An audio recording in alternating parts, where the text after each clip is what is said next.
Hey everybody, it's Cam from the Nerdbook Review. Today I'm going to be reviewing The Storm Beneath the World by Michael R. Fletcher. The book releases in April of 2024, so just a couple months. It is now available for pre-order as of the day before I recorded this, February 5th. It is definitely less grimdark, I believe, than most of what Michael R. Fletcher writes. I've never read a Michael R. Fletcher book before, but if Joe Abercrombie is the traditional publishing Lord Grimdark, then I believe that Michael R. Fletcher would be considered his indie counterpart. I think the Dark Lord or something like that. I can't remember what his Fletch Got Apocalypse, I think, is his Twitter handle. So definitely a grimdark author. I don't know that I would consider this one truly grimdark, but maybe it's just the way it's written. It's definitely more of like a dark fantasy, epic fantasy. I would also maybe describe it as a fever dream. It is definitely crazy, and I'm excited to talk about it. Just real quick, I want to say this is my first video I'm recording on my new camera. So if it looks just a little bit different, I'm still working on getting everything down right. I'm very excited to have the new camera. It's got a viewfinder on it, so I can watch as I record, make sure I'm actually looking at the camera. You know, if you want to skip ahead to my thoughts, it should be up there right there. Let's read the book blurb. The book blurb is fairly long, and I think does a pretty good job of describing this crazy insect-based world. Cursed by the gods, the insectile Ashkaro live on flying islands traveling the eternal river of days, while a hellish firestorm devours the world below. Collected into queendoms, the higher caste brights live in the luxurious, windward rainforest, while the servile dulls scrape out a desperate existence in the leeward desert. Conflicts escalate between two neighboring queendoms, where Nish embraces modern ideals of equality and independence. Yil honors the fallen goddess by enslaving their neighbors and maintaining traditional caste. In preparation for the imminent war, Nish sends Ashkaro youths with dangerous talents to secret schools, training them as assassins and spies. Joe, a dull male with a talent for suggestion, and Ak, a bright female with a talent for stealth, are torn from their families and thrown into the academy. The two naively believe that the biggest threat comes from the other students, not realizing the war has already begun.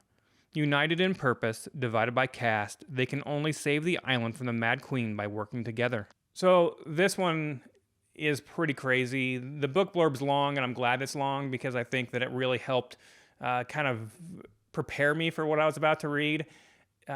This is the second time I've read a book recently where there's no humans, but the other one we still had humanoids, at least, with Daughter of the Beast.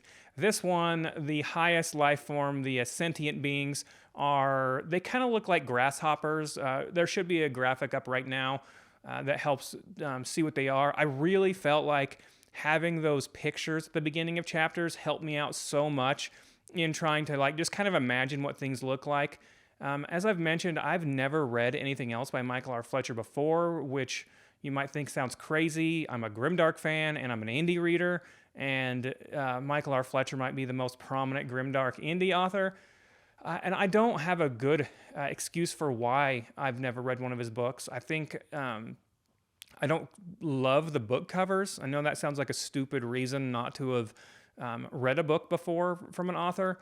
But I mean, I just talked about how I read Seeds of War at least 50% because I thought it was the coolest cover I've seen in a while. So I am pretty willing to admit that I can be influenced by a pretty book cover. Michael R. Fletcher's covers should be up right now. They look more retro style to me, and I've just never loved that style all that much, and I know that sounds ridiculous. All of the books are pretty similar. I think he might use the same artist, and I'm sure it's a purposeful decision to have that retro look.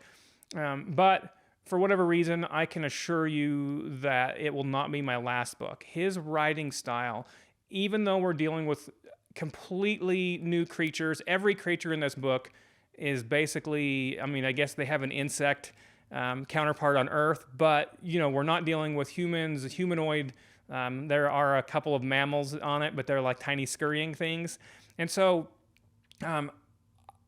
because of his writing was just so amazing in this story, I didn't find that it took me any time at all to understand who people were. They have some crazy naming conventions, and I still didn't find even any of that hard to figure out. I just got right into the story immediately, even though we were just dealing with such an alien world. It was great. Let's go ahead and talk about that world, then we'll talk about, I think, probably the magic system. The plot's going to be real quick. A lot of that was done in the book blurb. I won't spend a lot of time on characters either. The individual characters, I did find them. They're all very different and they're easy to understand, but I don't think that's the important thing for this. And then we'll get into my final thoughts, the bad, the good, and all that stuff. So basically the sentient grasshopper-like creatures, they live on these giant flying islands. Up above is clouds. If they fly too high, then they'll die of asphyxiation. If you fly too low, then it's like a hellish firestorm below. They float in what they call the eternal river of days, right in the middle, hopefully. They live on the islands. The theory that people have is that they're like millions of year old flying creatures. They fly on the smaller ones, use them as like gondolas and blimps. They've got tentacles. Kind of reminded me of what R.J. Barker did with his most recent series. And these islands are so big that, like, you know, 1 million or so people will live on each one of these islands, the Ashkaro. And they are sentient now, but their creation myth is that initially they were hives with a queen that ruled them. And then they had the females they have the kids, but they also were like the huntresses. Any female basically can kill the biggest male super easily because males are lumbering and slow. They were worker drones when they were part of the hive, as opposed to the females were the hunters and the ones that actually fought. Males might be used in war, but they're used as like cannon fodder, basically. The place that we're in, Niche, they are a little bit more equal now. Males are allowed to have jobs and things like that. One other thing, though, like almost everything is owned and run by females. In addition to being like generally smarter, faster, you know, more deadly, they also live to be like, you know, 80-ish years old, whereas the males and old ones 40, 45. So, you know, they double the lifespan as well. There is a caste system, very rigid caste system. The Brights, as they're called, they start off with 3 names and move up to 4 and 5 even. The queen has 6 names. So I thought that it was going to cause me a little bit of trouble, like trying to figure out naming conventions, but I found that each of the point of view characters, there's 4 of them, were different enough that it was pretty easy, and I just called them by their first name, even if they, you know, had multiple names. Most of the time they are called by their first name. So the Brights, they're prettier. They're bright because they have a bright carapace. And although it doesn't seem like maybe they're any better, but because they're bright, they're considered better. The queen is a bright. Then they have below that is the dulls. Their carapace is dull. I mean, it's that easy. And then you have the whites. They're the lowest of the low. Even a bright could become a white if their shell was to get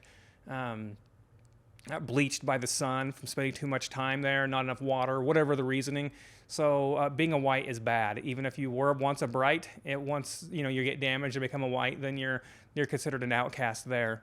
The magic system, let's talk about that, because I think that's kind of the most important thing in order to like talk about what moves the plot itself forward later too.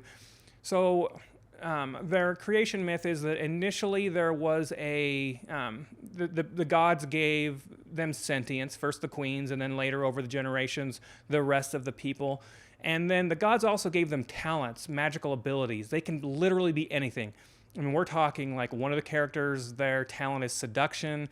One of the main characters, persuasion is his. So he'd say, hey, you should go do this, and the person would go do it. It could be cooking.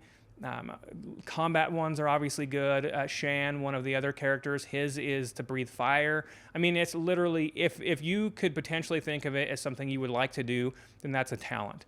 Well, talents are bad now, though. These, what was once a blessing is now a curse.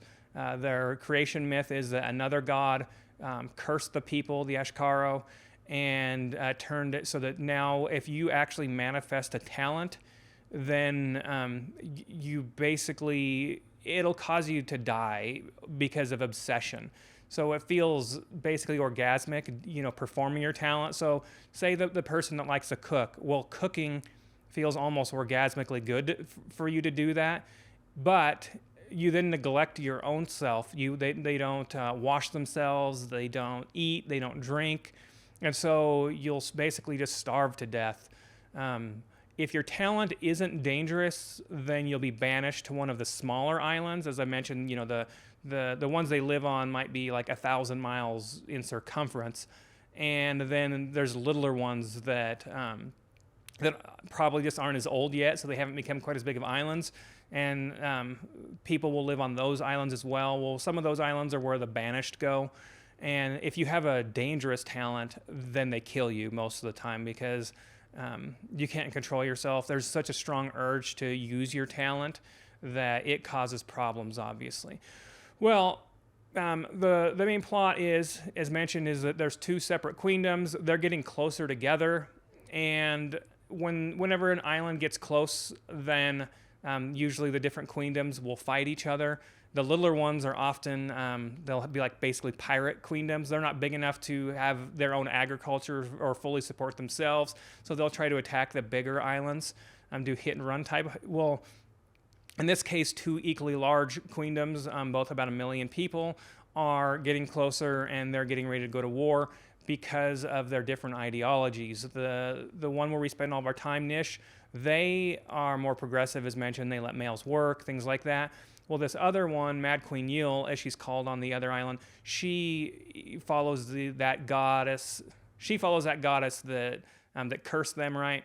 And thinks that like the caste systems and the men being subservient should really be enforced, and she's going to try and take out this other one. So now suddenly those talents that normally would cause you to be killed, well, they're very important and helpful to try and help fight off this Mad Queen.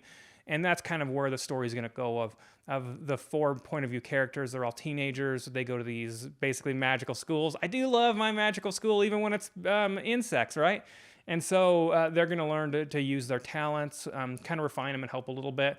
A lot of the story is going to take place while they're learning, but also you're still learning all the wider politics in the world, and you're dealing with the caste systems and things like that. So I just found it really intriguing. I found the world building just so awesome. I loved learning about these new, basically giant grasshoppers is the way I looked at them. I don't think I'm going to bother naming any of the characters. There's 4 of them, 2 brights and 2 dulls. And the 2 dulls are going to have to deal with prejudice against them by brights just because of them being dulls, even if they have powers. So it's going to be something that, we'll be dealing with both the external threat, but also the issues that these young men and women are dealing with, the prejudices both for having their talents and for the caste system stuff. Let's go ahead and get into the bad, the good, and my final thoughts. Man, let me look at my notes and see if I wrote down anything bad. I wrote down one thing. He really kills characters off. Kind of makes George R. R. Martin seem a little bit tame towards the end of this book. Some characters who I thought and I was kind of hoping were going to be big parts of future books get killed in this one. And I think my favorite character actually gets killed. So I'm a little bit shocked, and I'm like, well, where's book 2 gonna go? Obviously, I cared enough about the characters that I care that they die, and I plan on obviously reading book 2, but yeah, I just kind of didn't expect some of the characters to die. So no one's safe. Anyone could die, whether they're big time characters or little characters. Just so you know. Now the good. There are lots was good, and then this one for me. I loved the world. I thought it was so awesome having, this insect-based culture. The lore was awesome. All of the creatures that he created, I really enjoyed. Actually, you know what? I want to talk about something too. My favorite thing in this book might have been that at the beginning of every chapter, there's a little bit more of the lore. There'll be and it's supposed to be an excerpt from a book or a scroll, and it'll say something about the wider world, or maybe the truth behind what the lore is, because there's a church basically that's like the Inquisition, who they're the ones that police people with talents and kill or banish the people that are bad. or they're the ones that kill or banish the people that have talents, right? And so they're like, think of them as the Spanish Inquisition, right? Well, a lot of these scrolls and supposed books at the beginning of chapters are people who went off and explored to try to learn the truth behind the things of what the church actually says. And it'll be like, they figured out this thing that directly contradicts the church. Character wrote this down shortly before being thrown off the edge of the island. I just thought that was really cool, and it was a nice way to give us a little bit of the world building. I actually always like that. If it's when we're supposed to get little snippets, right? It would be no more than a paragraph, sometimes even only a couple sentences. So it didn't take more than a second or two to read, but gave us extra a little bit of lore. I have mentioned previously, as far as also being the good, that I love the magical school trope, and it was really cool, them learning all their different talents and how they're gonna use them and wield them. Also dealing with like the caste system issues and stuff like that. I just found basically every bit of this book to be engrossing to me. I actually forgot to write down how many pages this book is, but I think it's somewhere close to 400. And I read the entire book in one day. I just could not put the book down. I stayed up till midnight reading it, and I actually had to go to work the next day. And it was just one of those things. It was crazy. I loved it so much that I just couldn't put it down. Every bit of it. The writing. I think that it reminded me a little bit of Mark Lawrence writing style wise, where dealing with like this, insect-based world where everything was created by Fletcher. He could have gone too far with the descriptions, I think, and too far with the world building and gotten bogged down. I think that a lesser writer would have had this book balloon to like 600-700 pages describing things that maybe I would have thought needed described, but I understood what was going on almost immediately. The pictures and those blurbs at the beginning of chapters helped me out so much that I feel like, that how Lawrence keeps things tight. That's really what I felt like was the case with this Fletcher book. I mean, I'm going to have to put a book of his at latest on the fall on my TBR to read something else from him too, because I found the writing style. It was so engrossing. I loved, how things were tight. And like I said, I really feel like this was a book that could have gotten himself in trouble if he had gone with too much description. He didn't need to, because his writing was so solid that I found like I said, I read 390, 400 pages in one day because I just could not put the book down. And obviously then, I think the magic system was a pretty big perk as well, because since anything could be a talent, it was really cool. There's always that.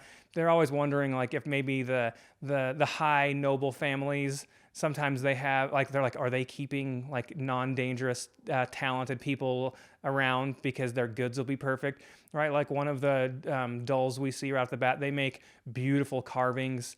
It could be cooking, could be the one, right? So there's always rumors that the nobles are keeping talented chefs in their employ and things like that instead of getting rid of them. I just felt like the magic system was another real perk. All right, my final thoughts.